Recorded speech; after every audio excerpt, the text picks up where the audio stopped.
What is happening, guys? Welcome back to the channel and to another video. Now, you'd have told by the thumbnail and the title that it's not an episode on the golf. So yeah, I decided that we needed a new project. Pretty sure you can all guess what it is, but yeah, thought we needed a bit of variety on the channel. The channel was getting a little bit stale with just the golf. So yeah, bought a new project. Let's show you what it is. So guys, here it is. 2011 Caddy 2K 1.6 TDI. Yeah, nice van. Obviously it's a pretty basic van at the minute. It's got windy windows, but yeah, it isn't in too bad a condition, I don't think, especially not for what I paid for it. There's a little bit of damage on it. Let me show you.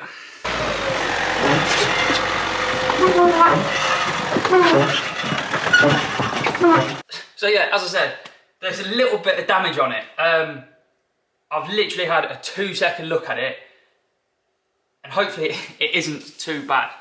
So yeah, it's obviously had quite a shunt to this corner. I'm going to say it's hit a curve or an arm coat or something of that nature. I mean, that window's not smashed. The bumper looks as though it's just bent a bit, but it is intact. Headlight's okay. Obviously, wing's not, and I imagine by the look of it, it's pulled the inner wing about a little bit. The main thing that is sort of concerning me at the moment, which again I still don't think is a big issue, is this. So this door, obviously, there's a gap here, and if you can see in there, you can see inside the van, so it's not sealing. And then down here, it's coming over. So the door has done that. Now, all I think that is that obviously that bottom of the A-post has taken a bit of a knock and it's knocked it back. Now, hopefully it's something as simple as the hinge is damaged or the door's damaged, because we're probably going to replace the door, or the mount where it mounts to the A-post is slightly bent and damaged, which hopefully we should be able to bend back. Obviously this door doesn't open fully because it hits the wing, so yeah, we can't open that any further than that. But inside, airbag's gone off, obviously, which isn't a problem because we're going to change steering wheel anyway. In it, I mean, it's an ex-electrician's van, so there's obviously stuff, so we need to give it a damn good clean out, which is why I've got gloves on, Rona and all that. But yeah, it's pretty basic inside, bulkhead. Roof bars on the top. Same roof bars, actually, that came on the T5, by the look of it. This was a deciding factor on wanting to buy this van. Tailgate. You don't see many of them with a tailgate. So yeah, well happy that we've got one with a tailgate, because it cleans the back end up.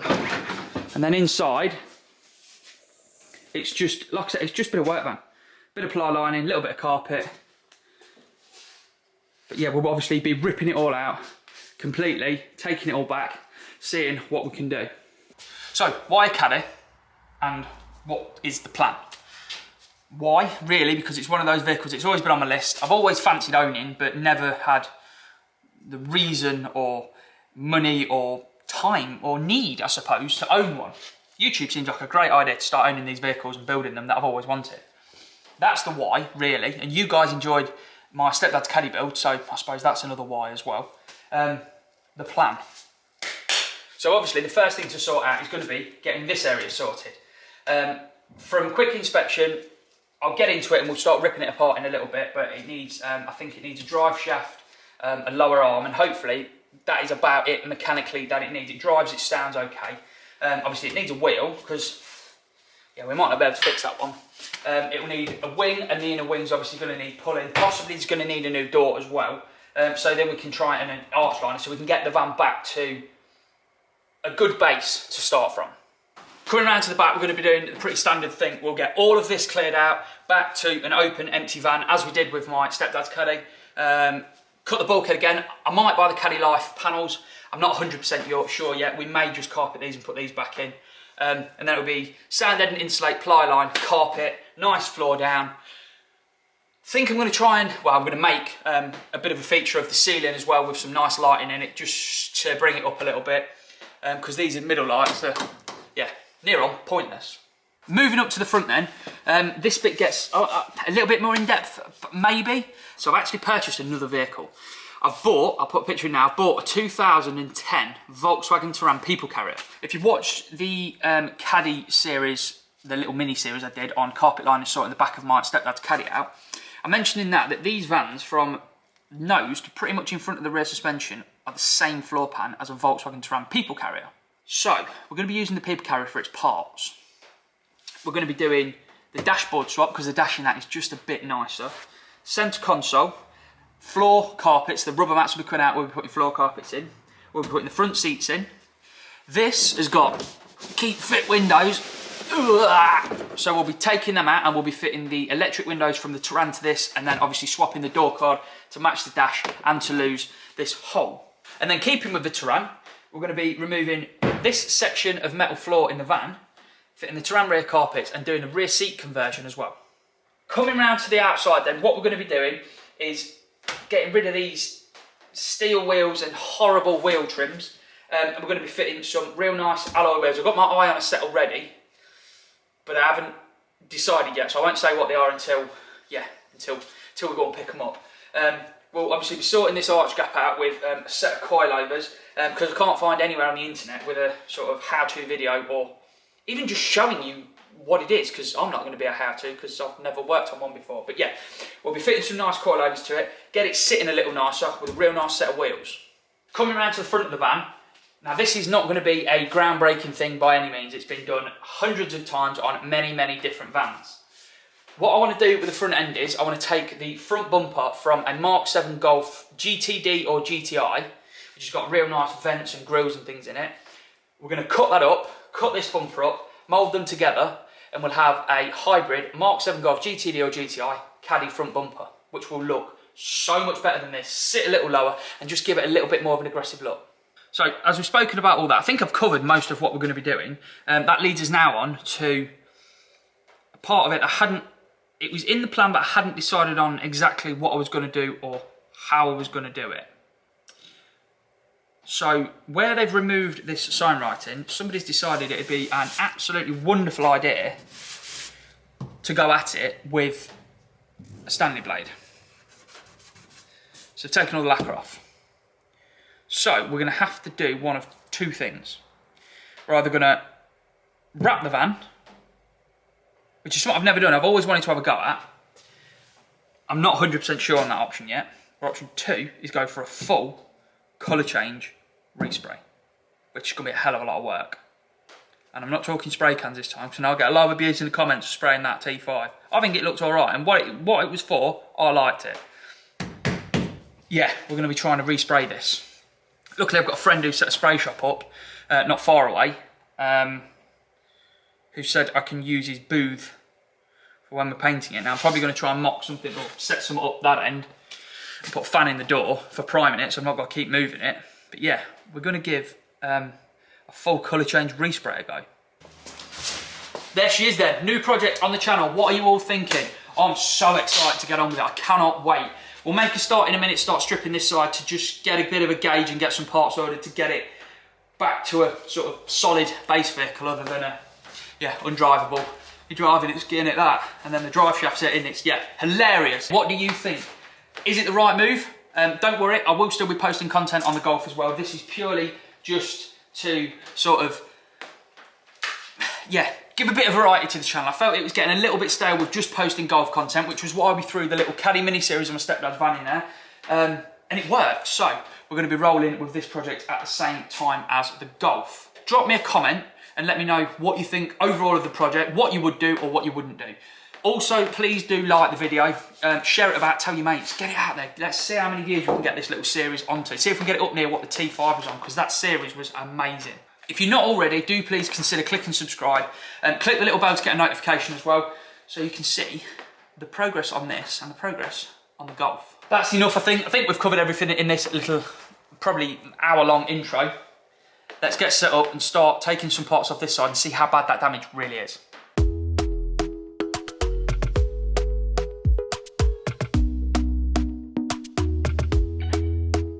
Talk to me nice, talk to me honestly. Look in my eyes, don't let it fall on me. Say you're a good guy, make me believe it. Don't wanna hear it,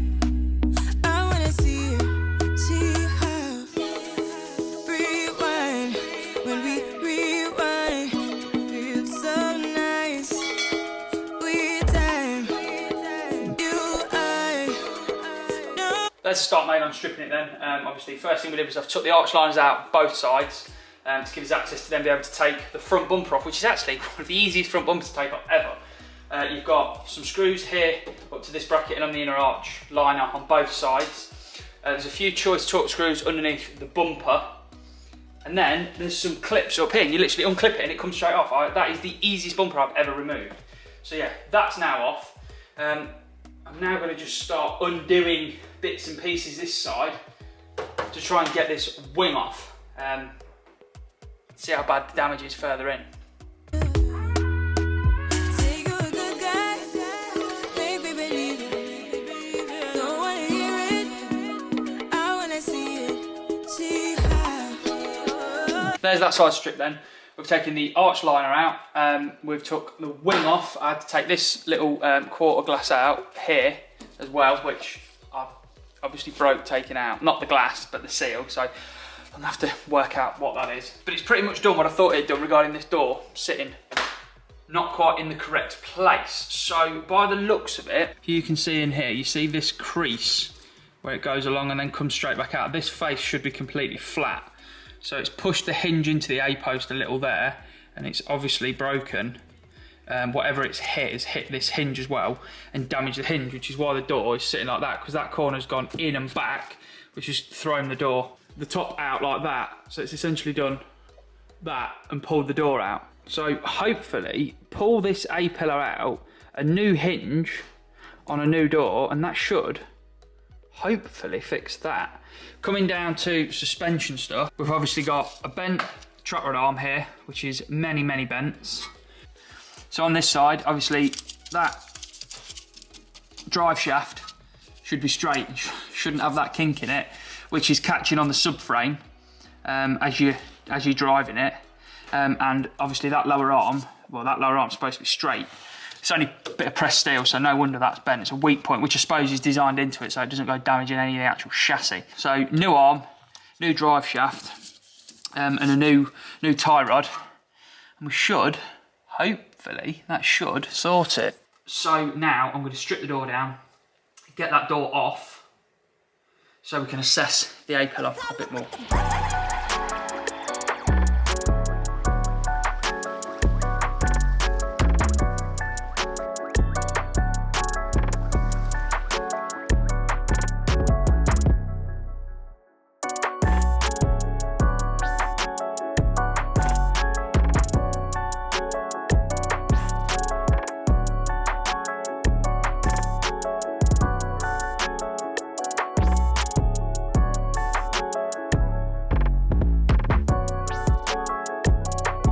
So I've got the door off now, which wasn't too big of an issue. Yes, this hinge has taken the brunt of it by the looks of it. And this A-post as well, which I'm thinking won't be the end of the world, I don't think, to pull out. Might involve me spending some money on some more kit though. But what we've got to do now is we need to take these inner trims out to get to this, because there's a bolt that goes that way and there's a bolt that goes that way. So we've got to try and work out how to get all these inner trims out.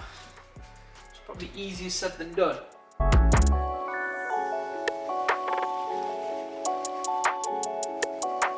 So I've got to take half the bulkhead out as well.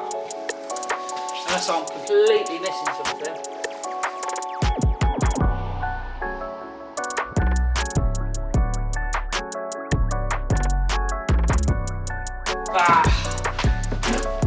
So now to get the bulkhead out, I've got to take the floor up because we put the floor right up to it.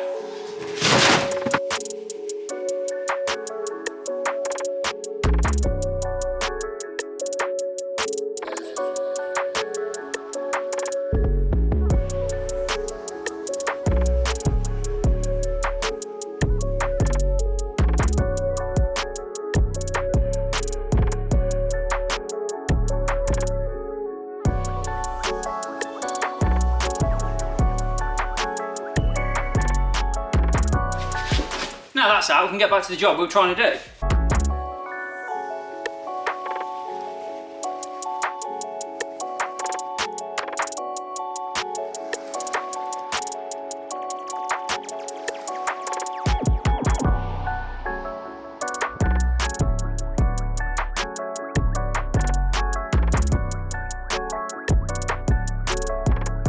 after all that faffing and having to take the majority of the interior out, we got in through that hole there, which had got the other fixing. So you can see here, this is what the problem is. This obviously has pushed back, so we need to pull this back out, which, I mean, this is obviously a real strong part of the car, but hopefully this is going to be pullable. Not sure quite how we're going to do it yet, but yeah. If any of you guys are local to Leicester and have got any ideas or a way of us being able to get that out, hit me up in the comments or DM me on Instagram. Yeah, I think we just need to pull it somehow, put something in there and pull it out, but that's easier said than done when you've got no kit to do it. So, might put that out to a few people and see what ideas they come up with. But hopefully that and a new hinge will sort that problem out. I've made a list. I'm going to get a few bits on order so we can really start hitting this next week. There isn't really anything else I can do to this now. Hopefully this video's not dragged on too much. But I'm pretty happy with what we've done. The place we've got to, in sort of assessing what really is wrong with it. And hopefully these few bits will get us back to a nice solid shell to be able to then start doing the fun bits. So hopefully you guys have enjoyed that one. I can't wait to get real stuck into this. As soon as some bits turn up, we're getting on with it, getting it all ready, and then we'll start doing some real fun parts to it. Like I said before, do let me know what you think of it. Is it a good idea? Is it a bad idea? What would you like me to see me do? All of that stuff that I've already mentioned. But yeah, thank you all so much. Until next time, guys, enjoy.